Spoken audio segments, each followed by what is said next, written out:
We watched Yorgos Lanthimos' new film Poor Things in theaters, and we don't quite understand why the internet is hyping this film so much. No, don't get upset about the title and start a war in the comments, friends, because we're not here to blame or insult anyone just because this film wasn't for us. However, Poor Things was definitely a peculiar experience and we'd like to discuss it a bit.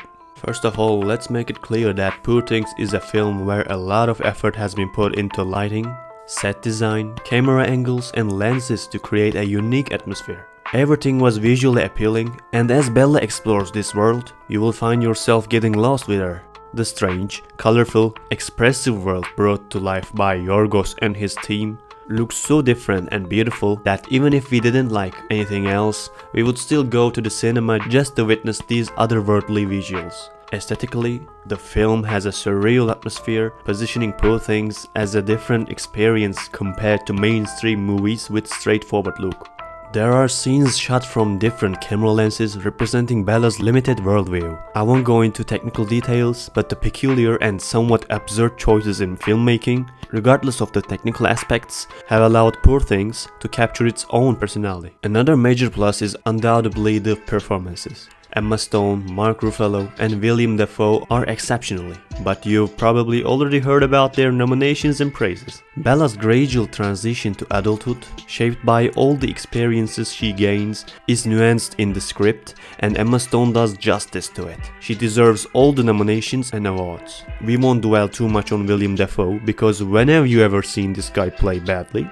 Never. A special mention should be made for Mark Ruffalo, who in our opinion is the one who will surprise people. While Mark's filmography may be more superficial and generic compared to other two leads, but oh boy, he has surpassed himself.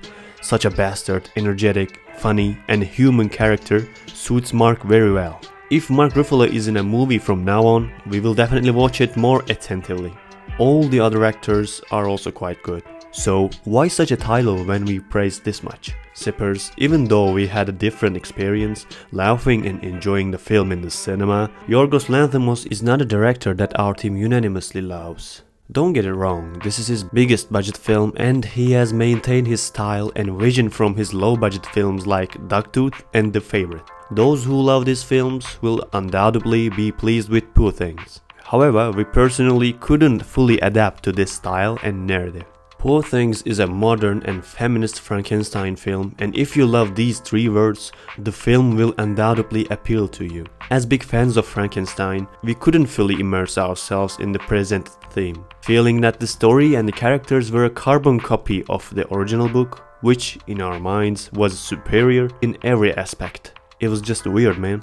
The screenplay of the movie is not as well written as it should. It falls short on to delve into the themes it presents, and that is clearly the weakest aspect of the film. Poor Things has interesting and profound themes such as discovering life and falling in love with it, the conflict between science and parenthood, maturation, and the desire to erase one's past and be reborn. However, such themes are best conveyed through well-written scripts and compelling characters. Unfortunately, Poor Things lacks these elements.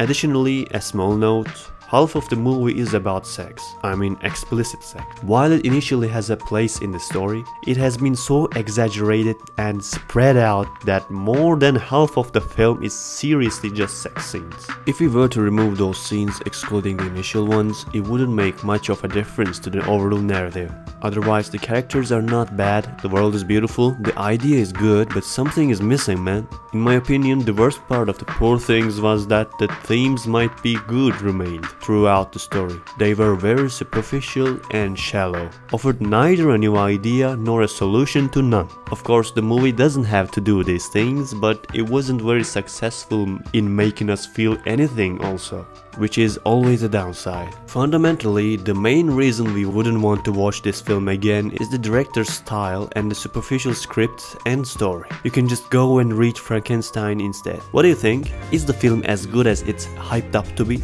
Let's discuss Poor Things in the comments. We would appreciate it if you just subscribe and like our video to support us. See you, friends!